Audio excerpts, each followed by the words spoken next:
బాక్స్లు బద్దలవుతున్నాయి, బౌండరీలు దాటుతున్నాయి. పూర్తి వివరాలకు చదవండి రేపటి సాక్షి దినపత్రిక.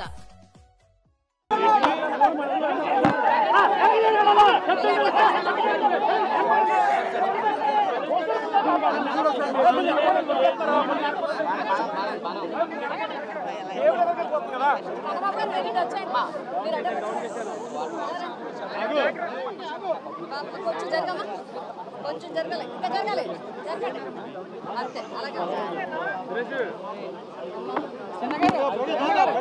చిన్నగారు చిన్న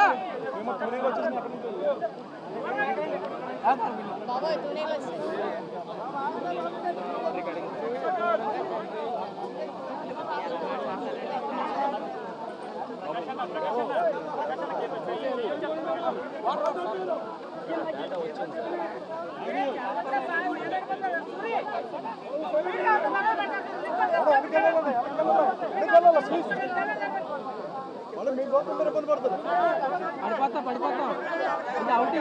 బాబా వెనక కెమెరాలు కంటేస్తారు అనుకున్నారా?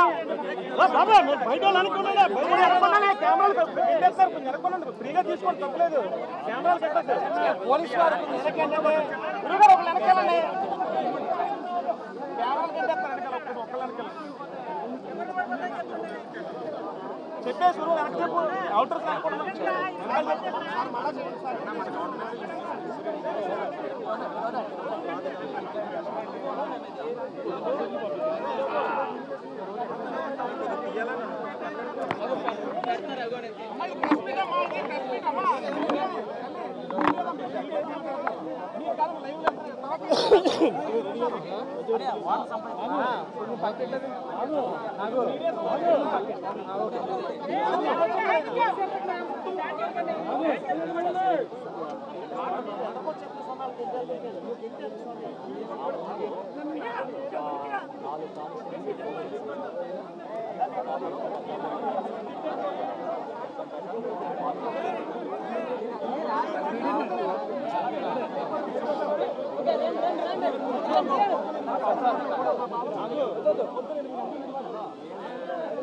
ఈరోజు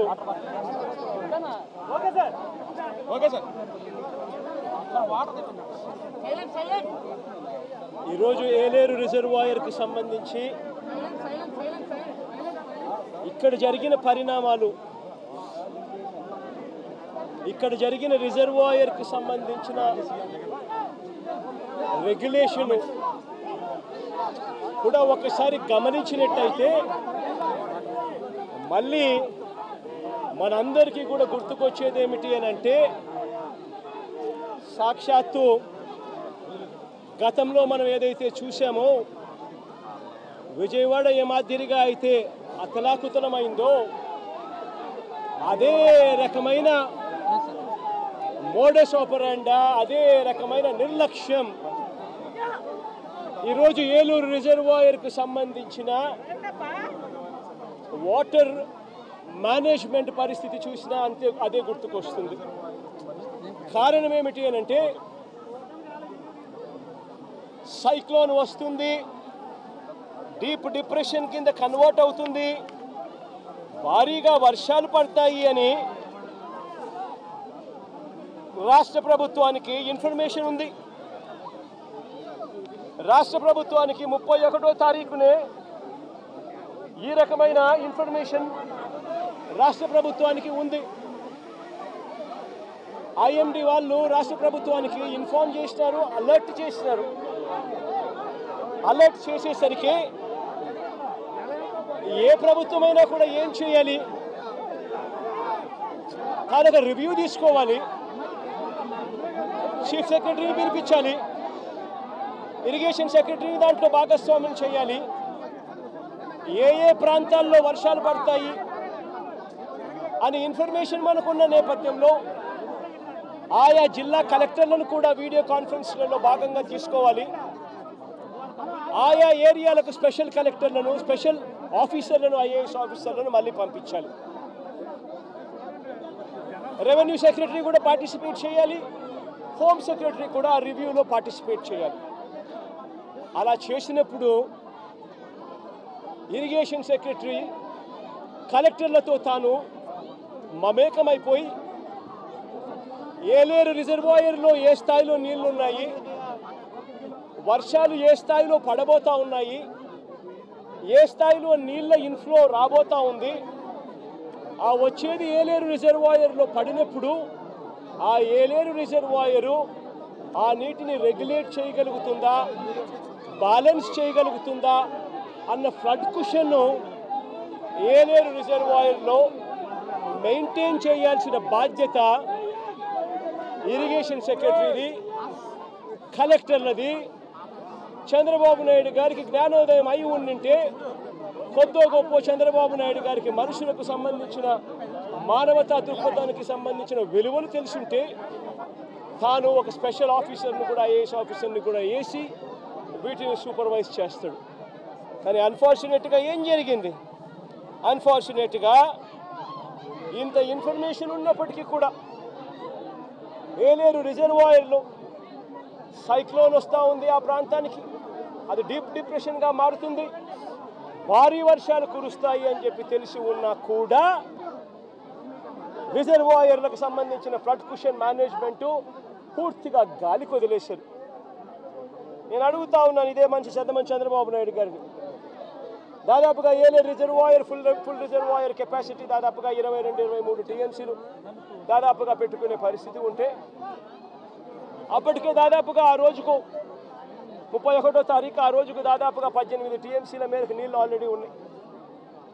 మరి ఫ్లడ్ కుషన్ ఖచ్చితంగా దాన్ని మెయింటైన్ చేస్తూ అడుగులు వేయాలా లేదా? కానీ వీళ్ళంతా ఏం చేశారు? సెప్టెంబర్ 1వ తారీఖున ఏలేరు రిజర్వాయర్లో ఇన్ఫ్లో క్యాచ్మెంట్, ఏలేరు రిజర్వాయర్కు సంబంధించిన క్యాచ్మెంట్ చూస్తే సెప్టెంబర్ 1వ తారీఖున ఏలేరు రిజర్వాయర్కు 9,950 క్యూసెక్లు ఇన్ఫ్లో వచ్చింది. మరి బుద్ధి జ్ఞానం ఉన్నవాడు ఆ 9,950 క్యూసెక్లు కిందికి వదిలేయాలి కదా. ఎందుకనంటే ఏలేరు రిజర్వాయర్ కింద అవుట్ఫ్లో కెనాల్ కెపాసిటీ, అవుట్ఫ్లో కాలువ కెపాసిటీ 14,000 క్యూసెక్స్కు కాలువ కెపాసిటీ ఉంది. కాబట్టి ఆ వచ్చిన 9,950 క్యూసెక్స్ కిందికి వదిలేయాలి కదా. వదిలేస్తే నీ ఫ్లడ్ కుషన్ అనేది నువ్వు మెయింటైన్ చేయగలుగుతావు. పైనుంచి నీళ్లు వచ్చినప్పుడు ఆ నీళ్లను రెగ్యులేట్ చేస్తూ కిందికి వదలగలుగుతాం. కానీ 9,900 క్యూసెక్స్ 9,950 క్యూసెక్స్ ఏలేరు రిజర్వాయర్లోకి ఇన్ఫ్లో వస్తే సెప్టెంబర్ 1వ తారీఖున ఏలేరు రిజర్వాయర్ నుంచి బయటికి నీళ్ళు ఎంత పంపారో తెలుసా? అవుట్ఫ్లో కేవలం 300 క్యూసెక్స్. సెప్టెంబర్ 2వ తారీఖున 7,033 క్యూసెక్లు ఏలేరు రిజర్వాయర్కి ఇన్ఫ్లో వస్తే వీళ్ళు బయటికి ఎంత పంపించారో తెలుసా? కేవలం మళ్ళీ 300 క్యూసెక్స్. సెప్టెంబర్ 3వ తారీఖున మళ్ళీ ఏలేరు రిజర్వాయర్కి ఇన్ఫ్లో 4,991 క్యూసెక్లు వస్తే వీళ్ళు బయటకు పంపించింది ఎంతో తెలుసా? కేవలం మళ్ళీ 300 క్యూసెక్లు మాత్రమే. సెప్టెంబర్ 4వ తారీఖున 5,045 క్యూసెక్లు వస్తే వీళ్ళు బయటకు పంపించింది కేవలం 300 క్యూసెక్లు.